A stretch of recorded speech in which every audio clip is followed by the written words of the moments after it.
कुछ साथी भी आए हैं, जैसे चंद्रशेखर की कुछ पार्टी के लोग भी यहाँ काम करेंगे एरिया के अंदर, क्या इससे कुछ प्रभाव पड़ेगा बहुजन समाज पार्टी पर? देखिए, हर व्यक्ति को और हर पार्टी को लोकतंत्र है, समान अधिकार है, सब अपना अपना प्रयास कर रहे हैं। आजाद समाज पार्टी अपना प्रयास कर रही है, बहुजन समाज पार्टी अपना प्रयास कर रही है। हमारी राष्ट्रीय अध्यक्ष महिला है भाई, और हमारे बूथ स्तर पर भी हमारे भाइयों को ये कह देती है, रोटी में आटा बाद में डालूंगा, पहले वो डाल जाओ। पहली बार आया और जनता ने जिस तरीके का सहयोग दिया है और जिस तरीके का वोटों से भी मुझे नवाजा है, उम्मीद करता हूं कि भाई जिस तरीके का सहयोग जनता ने मुझे दिया है, इस तरीके का सहयोग मुझे बार बार दे। सहारनपुर जिला अध्यक्ष हैं जो ननौता से बिलोंग करते हैं, माननीय जगपाल साहब, और आप नरेंद्र जी हैं, विधानसभा अध्यक्ष हैं गंगो के। हमारे जिला अध्यक्ष जी बड़े मेहनती जिला अध्यक्ष जी हैं और बड़ी मेहनत करते हैं बात को, क्योंकि पुराने लीडर्स हैं श्री जगपाल सिंह जी। मैं सन 1995 में सीमा सुरक्षा बल में मैं भर्ती हुआ था और लगभग 22.5 साल की नौकरी करने के बाद में 31 अक्टूबर 2017 को मैं रिटायर हुआ था। मेहनत कर रहे हैं अध्यक्ष जी के नेतृत्व में ही हम लोग अपने विधानसभा क्षेत्र में 8 के 8 प्रत्याशी करने का काम करेंगे। नफे सिंह हैं जो होजखेड़ी से बिलोंग करते हैं, युवा वर्ग काफ़ी जुड़ा उनके साथ में, जो जिला प्रभारी हैं बहुजन समाज पार्टी। हाँ, बहुत अच्छे वर्कर हैं, वो बहुत मेहनती वर्कर हैं। अभी अभी उनके यहाँ पुत्र धन की प्राप्ति हुई है। और इस वक्त हमारा आना हुआ है गांव भावसी में। ठाकुर श्रीपाल राणा जी हमारे साथ में इस वक्त मौजूद हैं, और देख सकते हैं नरेंद्र ओरली साहब मौजूद हैं, और एक सम्मानित साथी और हमारे साथ में यहाँ पे मौजूद हैं, और पूर्व प्रत्याशी हैं जो लोकसभा के प्रत्याशी हैं ठाकुर श्रीपाल राणा जी। आज उनसे चर्चा करेंगे हम लोग कि एरिया के अंदर जो समस्याएं हैं और जो गांव के अंदर डेवलपमेंट होनी चाहिए, और विधानसभा में एरिया में जो जरूरतें हैं, जो इम्प्रूवमेंट होना चाहिए वो नहीं हो पा रहा है, और ये हरदम प्रयास करते जा रहे हैं। तो अब की बार क्या तैयारी है? सर, सबसे पहले तो आपका मीडिया न्यूज़ में आपका वेलकम करते हैं। बहुत बहुत धन्यवाद यश भाई, आपका और आपके सभी दर्शकों को मेरा हृदय की गहराइयों से बहुत बहुत धन्यवाद। आप आए यहाँ पे। क्या कहेंगे अपनी लोकसभा को लेके? लोकसभा का जो इलेक्शन था 2024 में मैं पहली बार आया, और बहुजन समाज पार्टी बहन मायावती जी के नेतृत्व में मैंने 2024 का चुनाव लड़ा, और मैं आभारी हूँ बहन जी का कि उन्होंने मुझे इस लायक समझा कि मैं उनका एक कैराना लोकसभा का प्रतिनिधित्व कर सकूं। और अभी बहन जी के नेतृत्व में और बहन जी के आशीर्वाद अनुसार जहाँ भी जिस तरीके से भी बहन जी का आशीर्वाद होगा, पार्टी का आशीर्वाद होगा, संगठन का आशीर्वाद होगा, जो भी मुझे दिशा निर्देश मिलेंगे उसी के मुताबिक मैं आगे भविष्य की रणनीति को लेके चलूँगा। विधानसभा अध्यक्ष नरेंद्र ओरली जी जो बहुजन समाज पार्टी से इस वक्त हमारे साथ जुड़ चुके हैं, आप भी थोड़ा बताइए। धन्यवाद पत्रकार महोदय। हम आज श्रीपाल राणा जी, हमारे पूर्व प्रत्याशी बहुजन समाज पार्टी के आवास पे इसलिए पहुंचे, जिला पंचायत के चुनाव बड़े नज़दीक हैं, उन पर कुछ राजनीतिक चर्चा भी करनी थी और सामाजिक चर्चा करने के लिए भी इत्तेफाक से आप पत्रकार मोदी जी आपका आना हुआ, आपका धन्यवाद। अभी क्या तैयारी है? पिछली बार क्या तैयारी थी, थोड़ा बताइए, डिफरेंस क्या है पिछली बार में और अब की बार में, जो प्राथमिकताएं हैं? पिछली बार में तैयारी भी बहुत बढ़िया थी, लेकिन अब उससे भी 21 होगी। इसलिए हो गया, हमारी राष्ट्रीय अध्यक्ष जी ने, बहन कुमारी मायावती जी ने अभी मान्यवर श्री कांशीराम साहब के शहादत दिवस पर, परिनिर्वाण दिवस पर जो रैली बुलाई थी, वो बहुत ही जोश के साथ और होश के साथ बहुत मजबूती से सफल होने का काम हुआ। उसके बावजूद भी हमारे पास अन्य लोगों के, जो अन्य विपक्षी दलों में लोग हैं, उनके फ़ोन आने शुरू हो गए, अध्यक्ष जी इस वार्ड पर किसे लड़ा रहे, अध्यक्ष जी उस वार्ड पर किसे लड़ा रहे। हम समझते हैं बहन जी ने रैली करने के बाद हम कार्यकर्ताओं के अंदर एक ऊर्जा भरने का काम किया। उसी संबंध में मैं राणा जी से चर्चा करने के लिए आज राणा जी के पास आया हूँ। तो आपके क्षेत्र में कितने सदस्य हैं जो मतलब चुनाव की तैयारी कर सकते हैं? हमारी गंगो विधानसभा में वैसे तो 9 बैठते हैं, लेकिन पूर्ण रूप से 8 प्रत्याशी आते हैं साहब। 19, 20, 21, 22, 23, 24, 25, 26 और आधा हिस्सा आता है 28 वार्ड का। और सभी की तैयारी कर लिया? हाँ, बिल्कुल मजबूती से। नाम तो नहीं बताएंगे पत्रकार मोदी जी, उसी संबंध में राणा जी से चर्चा करने के लिए आए हैं। और हम समझते हैं कि 8 के 8 जिला पंचायत गंगो विधानसभा से पार्टी के मजबूत सहयोग से और भाईचारे के सहयोग से हम जिताने का काम।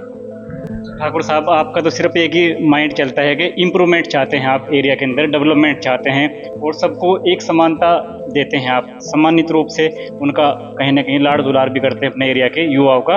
तो जैसे 4 गांव, 5 गांव, 10 गांव इस तरह मिलाकर कुछ थोड़ा कुछ विकास बताइए, क्या कराएंगे आप एरिया के अंदर? देखिए, सबसे पहली बात मैं यश भाई आपको ये बताना चाहता हूँ कि हम अगर गांव में सुरक्षित होंगे तो हम क्षेत्र में सुरक्षित होंगे, और क्षेत्र में सुरक्षित होंगे तो हम विधानसभा में सुरक्षित होंगे। सबसे पहला हमारा टास्क यही रहता है कि पहले गांव सुरक्षित हो, उसके बाद में क्षेत्र और फिर अपना विधानसभा।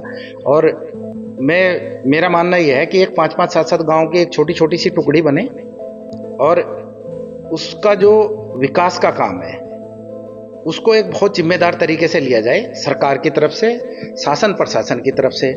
और जो जो विकास से संबंधी जितने भी मुद्दे हैं उन मुद्दों को लाया जाए। विकास से संबंधी अमूमन जो है 3-4 एक मुद्दे हमारे रहते हैं।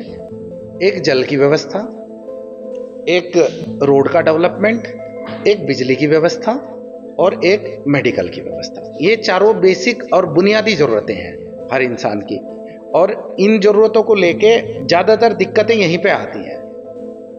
हम ये देख रहे हैं, जब ग्रामीण स्तर पे मैं देखूं, ग्रामीण स्तर पे अभी हमारे से जो प्राथमिक चिकित्सालय है PHC, वो हमारा यहाँ से लगभग 8 से 9 किलोमीटर दूर है गांव का, और उसी समानांतर रूप में जो आजू बाजू के गांव हैं लगभग 8 से 10 किलोमीटर दूर पे हमारा PHC है। तो वहाँ पे हम उम्मीद ये करते हैं कि भाई कभी भी समय असमय कुछ भी मेडिकल की ज़रूरत पड़े, हमें यहाँ से साधन की ज़रूरत पड़े वहाँ तक एक इमरजेंसी के तौर पे ले जाने की, तो एक ऐसी व्यवस्था हो जिस व्यवस्था के तहत एक 5-7 गाँव के बीच में एक एम्बुलेंस की व्यवस्था हो, ताकि समय असमय पे अगर आप रिंग करो तो तुरंत आपके पास में एम्बुलेंस की सुविधा आपको मिले। ऐसा नहीं है कि सरकार की तरफ से अभी एम्बुलेंस की व्यवस्था नहीं है एम्बुलेंस की व्यवस्था, लेकिन वो चुनिंदा कारणों की वजह से है। जो प्रसव के दौरान का जो वो है उसके लिए सरकार ने सुविधा दी है, वो दी जा रही है, लेकिन एक ऐसा हो कि किसी भी तरीके की इमरजेंसी आ सकती है, उसमें ऐसी व्यवस्था हो कि जिसमें एक बार कॉल करे तो एम्बुलेंस की व्यवस्था आपके पास में हो।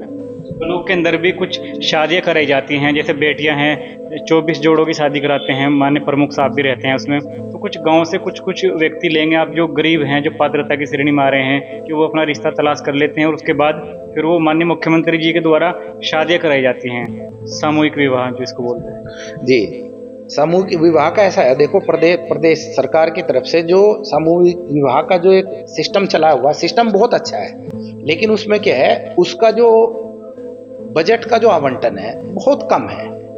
क्यों? एक गांव से बामुश्किल 2 से 3 परिवार ऐसे बामुश्किल मिल पाते हैं जो अपने बच्चों की शादियां, जो उत्तर प्रदेश सरकार की जो ये योजना है इसके तहत करा पाते हैं। मैं मान के चलता हूं कि ये बहुत अच्छी योजना है, लेकिन इसका जो स्तर है, इसका स्तर थोड़ा बड़ा होना चाहिए। इसका स्तर बड़ा होगा तो परिवार में जो गरीब परिवार हैं, जो अपने बेटियों की शादी अगर संपन्नता के साथ करा पाएँ, तो उसके लिए कम से कम एक गांव के हिसाब से कोटा फिक्स हो कि भाई हर गांव में 50 से 100 परिवारों को, ऐसे 50 से 100 परिवार अमूमन उस श्रेणी में आ जाते हैं कि जिनको मदद की आवश्यकता रहती है बेटियों की शादी के लिए, तो उतना कम से कम स्तर होना चाहिए। लोकसभा एक लोकप्रिय लोकसभा हम इसको कहेंगे, उसमें कितनी कमी रह गई थी? थोड़ी बहुत जो कमी, थोड़ी बताइए कितनी कमी रह गई थी विजय होते रह गई? देखिए यश भाई, मैं एक चीज़ बता रहा हूँ, मेरी जो एंट्री हुई, मेरी एंट्री बहुत नज़दीक समय पे आके हुई। जब चुनाव की जो वोटिंग की तारीख थी 19 अप्रैल तारीख थी, और मेरा जो टिकट का फाइनल हुआ वो लगभग आके मार्च 25 या 26 के करीब। तो मुझे बहुत समय नहीं मिल पाया। मैं पूरे के पूरे क्षेत्र का भ्रमण ही नहीं कर पाया। लगभग 850 गांव है, जिसमें 4-5 बड़ी नगर पंचायत है। तो मैंने अपना पूरा प्रयास से सुबह 7 बजे निकलता था, रात के 12 बजे, 1 बजे, 2 बजे तक जाता था, क्षेत्र में घूमता था। एक दिन में कम से कम 35 गाँव, 40 गाँव, 45 गाँव भी कवर किए हैं मैंने मेरी तरफ से बहुत हर संभव प्रयास किया।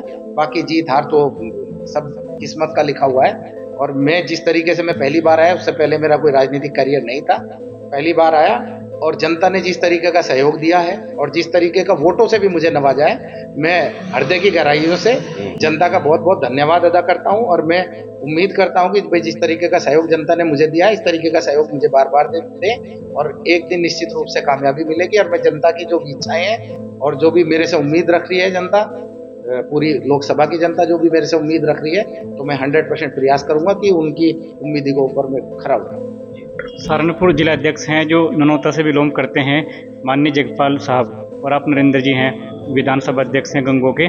तो अब की बार देरी होगी या फिर उनको समय दिया जाएगा अब की बार? मैं पूरा क्वेश्चन नहीं समझ पाया आपका। जैसे समय कम मिला था ना पिछली बार ठाकुर श्रीपाल राणा जी को, एक मौका चाहिए होता है, एक समय चाहिए होता है जनता तक पहुंचने का। हमारे जिला अध्यक्ष जी बड़े मेहनती जिला अध्यक्ष जी हैं और बड़ी मेहनत करते हैं। हम जिला अध्यक्ष जी से प्रयास करके जल्दी ही सोचेंगे कोई विधानसभा का प्रत्याशी हमारे बीच का, हमारा साथी जो हमारे बहुजन समाज पार्टी को समझता हो, बहुजन समाज पार्टी की विचारधारा को समझता हो।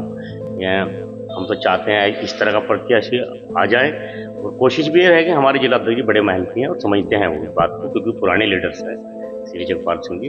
और हम कोशिश यह करेंगे जिला पंचायत के चुनाव से पहले ही हम प्रत्याशी लेकर आने का काम करें।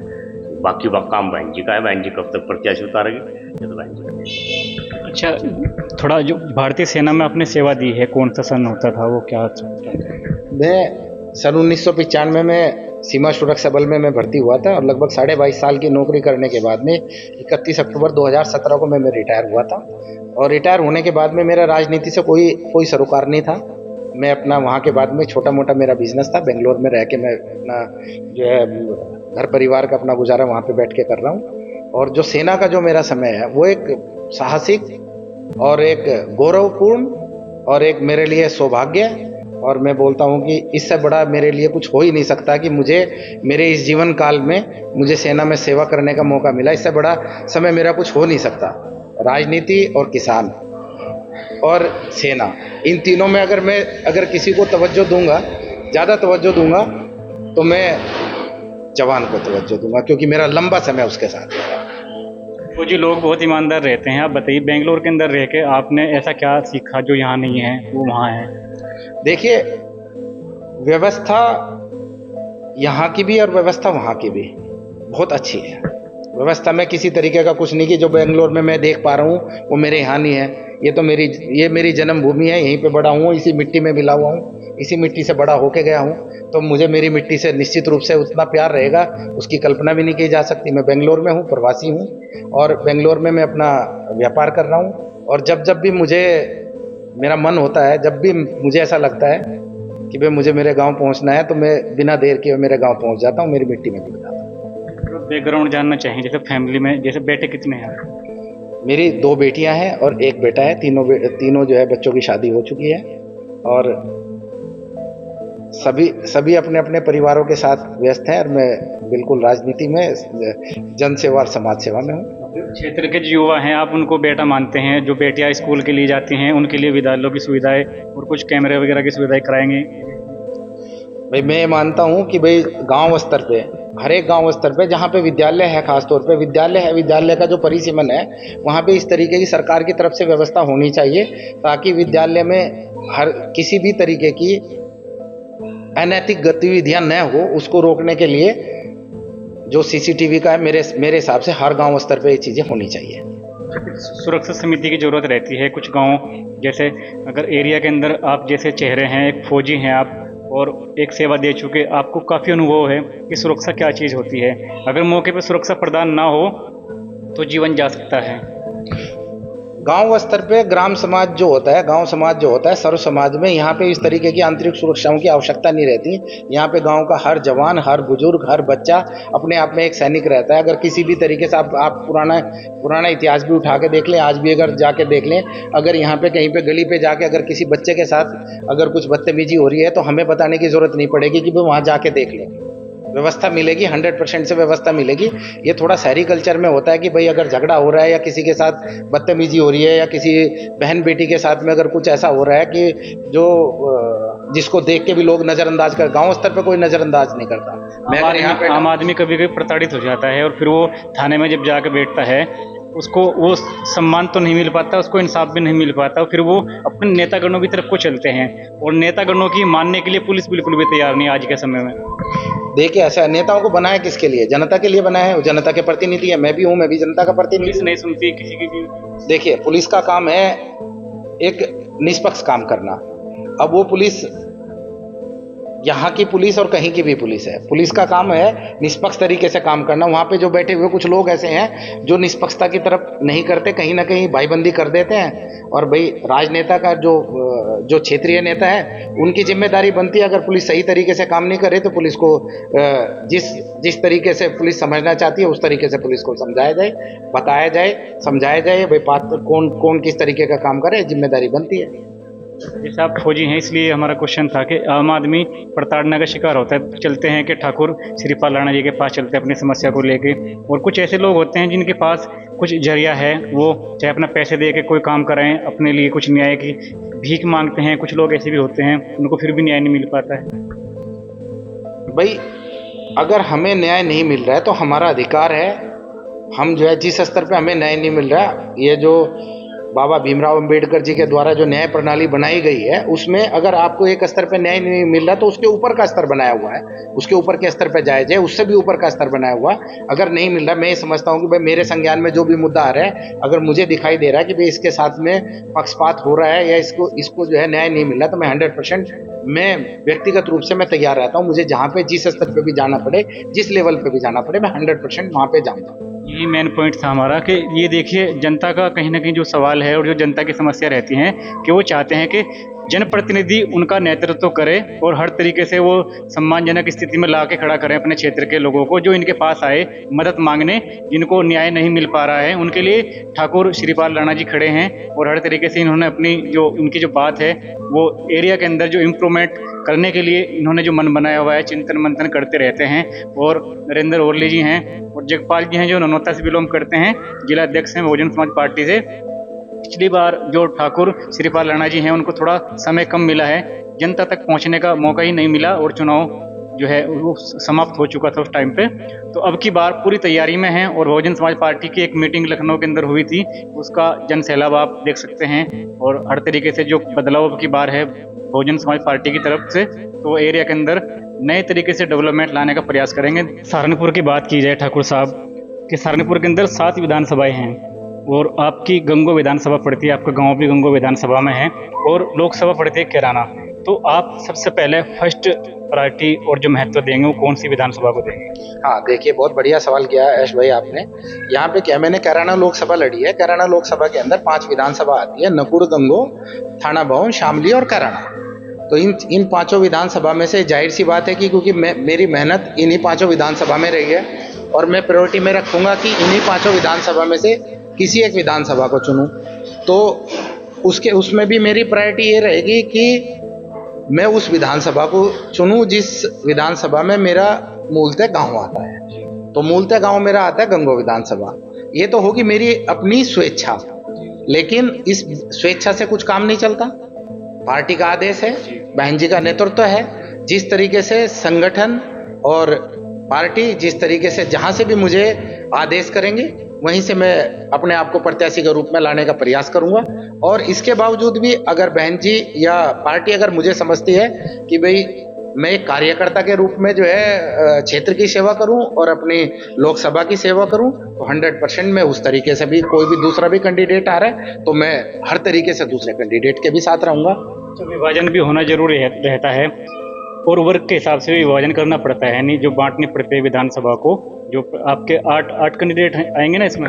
हाँ, इसमें गंगो विधानसभा के अंदर 8 जिला पंचायत हैं और 8 जिला पंचायत क्या आती तो एक्चुअली 8.5 मानी जाएंगी, लेकिन 8 जिला पंचायत पूर्णतः हैं। और उसमें से जहाँ तक वर्ग के हिसाब से आपने सवाल किया, ये तो एक आरक्षण प्रणाली है। इस आरक्षण प्रणाली के साथ में दिया गया, लेकिन जो अगर हम सभी वर्गों का, क्योंकि पार्टी जो हमारी जिस पार्टी से हम संबंध रख रहे हैं वो सर्व समाज की पार्टी है और इसमें से हमारा प्रयास ये रहेगा कि भाई सर्व समाज की भावनाओं को ध्यान में रख के हर एक जो 8 की 8 जिला पंचायत का हमारा आवंटन उसी तरीके से किया जाए। उसी संबंध में हमारे जो विधानसभा अध्यक्ष हैं वो चर्चा के लिए हमारे पास में उसी संबंध में आए हैं और हमारे जिला अध्यक्ष जी हैं, आज सुबह उनके साथ फोन पे चर्चा भी हुई। उनको जगपाल साहब हैं, हाँ जगपाल जी हैं, उनके साथ में सुबह ही इस विषय को लेकर चर्चा हुई थी और वो आज उनका एक व्यस्तम कार्यक्रम रहा, जिस वजह से वो यहाँ पे हमसे संपर्क नहीं साध पाए। और क्षेत्र में है बहुत बढ़िया तरीके से लगे हैं। एक मैं बोलता हूँ कि जिस दिन से उन्होंने जिलाध्यक्ष का पद संभाला है उस दिन से पूरे सहारनपुर जिले के अंदर और सहारनपुर जिले के साथ साथ जिम्मेदारी सहारनपुर जिले की है, लेकिन जिस तरीके से उनकी कार्यशाली को हम देख रहे हैं, जिस तरीके से उनका सुबह 7 बजे से लेके और रात के 10-11 बजे तक 12 बजे तक जो उनकी कार्यशाली हम देख रहे हैं, जो हमारे नज़दीकी जिले हैं, नज़दीकी जिले के जो जिलाध्यक्ष हैं, मैं बोलता हूं कि उन्होंने उनके अंदर भी एक ऐसी जागृति फूंक दी है कि वो बहन जी के नेतृत्व में हर जो है कार्यकर्ता सड़कों पे आ गया है। कार्यकर्ता के रूप में और एक संघर्षशील व्यक्ति हैं नफे सिंह जी हैं जो होजखेड़ी से हैं। नरेंद्र जी से सवाल है हमारा, थोड़ा बताइए एरिया के अंदर वो और सब मिलकर काम करेंगे या फिर आप अकेले ही अपनी विधानसभा में? बहुत बहुत धन्यवाद पत्रकार महोदय जी। नहीं, सर्वोपरि हमारा सीनियर संगठन है और हमारे जिलाध्यक्ष ऊर्जावान जिलाध्यक्ष नवयुक्त ऊर्जावान जिलाध्यक्ष हैं, वो बड़ी मेहनत कर रहे हैं। अध्यक्ष जी के नेतृत्व में ही हम लोग अपने विधानसभा क्षेत्र में 8 प्रत्याशी लाने का काम करेंगे। जो आपने राणा जी से क्वेश्चन पूछा था, हम सभी सर्वजन सुखाय के आधार पर ही सभी जाति वर्गों के लोगों को चुनाव लड़ाने का बहुजन समाज पार्टी की राष्ट्रीय अध्यक्षा पहले से काम करती रही है। जिला पंचायत में भी ऐसा ही कुछ होने को होगा। नफे सिंह हैं जो होजखेड़ी से बिलोंग करते हैं, युवा वर्ग काफ़ी जुड़ा उनके साथ में, जो जिला प्रभारी हैं बहुजन समाज पार्टी। हाँ, बहुत अच्छे वर्कर हैं, वो बहुत मेहनती वर्कर हैं। अभी उनके यहाँ पुत्र धन की प्राप्ति हुई है। हम ईश्वर से यही कामना करते हैं कि उनके बच्चे की आयु वृद्धि हो। बहुत नॉलेज रखते हैं आप नरेंद्र जी, तो थोड़ा बताइए सभी जो इसमें महिला भी हैं उनके लिए कुछ काम करते हैं?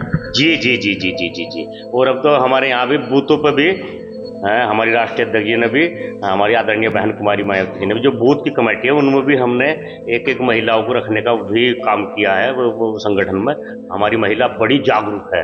हमारी महिला तो मैं समझता हूँ बहुजन समाज पार्टी की महिला हमारी राष्ट्रीय अध्यक्ष महिला है भाई। और हमारे बूथ स्तर पर भी हमारे भाइयों को ये कह देती है, रोटी में आटा बाद में डालूंगी, पहले वो डाल के आओ। बूथ की तैयारी कर रखी है आपने सारी? हाँ, ये 90% हमारी बूथ कमेटी बनकर तैयार होगी जी। बिल्कुल 90% सेक्टर कमेटी पहले बन गई थी और उसी के बाद बहन जी ने रैली का कार्यक्रम किया। आप सब अंतिम मैसेज आपका लेना चाहेंगे? मेरा संदेश यही है क्षेत्र की जनता से, और एक विनम्र विनती भी जनता से है मेरी, कि केवल श्रीपाल राणा ही नहीं, प्रत्याशी ऐसा चुने वो पार्टी से हटके भी एक व्यक्तित्व हो, जिस व्यक्तित्व से आप उम्मीद कर सको कि आपके सुख में, आपके दुख में, आपके क्षेत्र की तरक्की में और आपके गांव की, आपके क्षेत्र के विकास में जो आदमी काम कर सके, उस आदमी का साथ दो। चाहे वो श्रीपाल राणा है, चाहे वो दूसरा है। मैं बोलता हूं कि हर एक तरीके से व्यक्तिगत रूप से आप ऐसे उम्मीदवार का चयन करें जो आपके सुख दुख में आपका साथ दे सके। सहारनपुर में अगर देखा जाए कि ऐसे कुछ साथी भी आए हैं, जैसे चंद्रशेखर की कुछ पार्टी के लोग भी यहाँ काम करेंगे एरिया के अंदर, क्या इससे कुछ प्रभाव पड़ेगा बहुजन समाज पार्टी में? देखिए, हर व्यक्ति को और हर पार्टी को लोकतंत्र है, समान अधिकार है, सब अपना अपना प्रयास कर रहे हैं। आज़ाद समाज पार्टी अपना प्रयास कर रही है, बहुजन समाज पार्टी अपना प्रयास कर रही है, भारतीय जनता पार्टी अपना प्रयास कर रही है, और उसी से संबंधित समाजवादी पार्टी और जितनी भी कांग्रेस पार्टी, जितनी भी राजनीतिक पार्टियां हैं, सब अपना अपना दंगल है, ये सब अपनी अपनी आजमाइश कर रहे हैं। और इसी का एक चरण में आज़ाद समाज पार्टी भी है। रही बात ऐसी कि वो उनका भाई बहुजन समाज पार्टी से हम जुड़े हुए हैं, तो हमारा तो 100% दिल और जान बहुजन समाज पार्टी के साथ ही रहेगा। बहुत धन्यवाद जी। हमारे साथ में भापसी से नरेंद्र ओरली साहब हैं जो विधानसभा अध्यक्ष है गंगो के, और जगपाल जो हैं वो ननौता से हैं, जिला अध्यक्ष हैं, और जिला प्रभारी हैं नफे सिंह जी जो होजखेड़ी से हैं, और भापसी से इस वक्त हमारे साथ में ठाकुर श्रीपाल राणा जी हैं। दैनिक मीडिया और आपका मीडिया न्यूज़ से मैं आस मोहम्मद और नए अपडेट आपको दिखाते रहेंगे, बने रहें हमारे साथ।